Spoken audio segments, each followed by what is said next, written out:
sveikučiai visi, truputis ispaniškos saulės.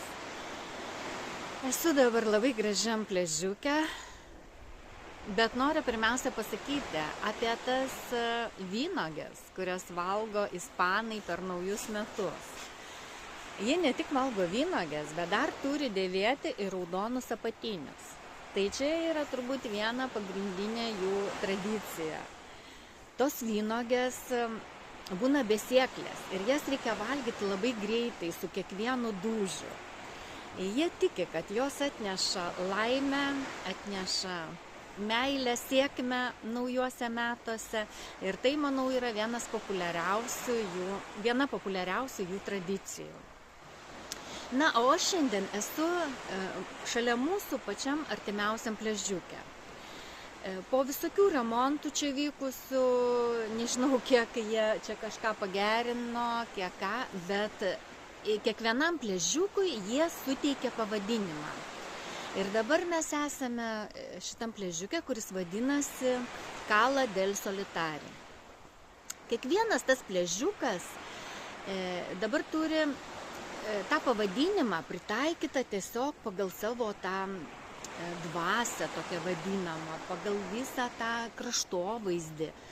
Tikrai yra labai įdomu ir kai paskaitai tą pavadinimą ir pažiūri į tą pliažiuką, tikrai supranti, kad būtent atitinka tas toksai, nes yra ir mistiška sala, ir va tokia Vienišiaus sala. Tiesiog labai, labai įdomu ir aš kviečiu pakeliauti. Nuotraukom aš parodysiu, kaip jie atrodo.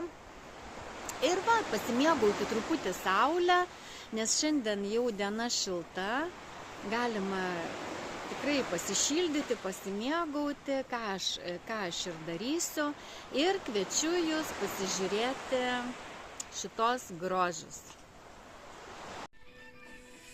Noriu parodyti, kaip švęsdami naujus metus ispanai valgo tokias vynuoges.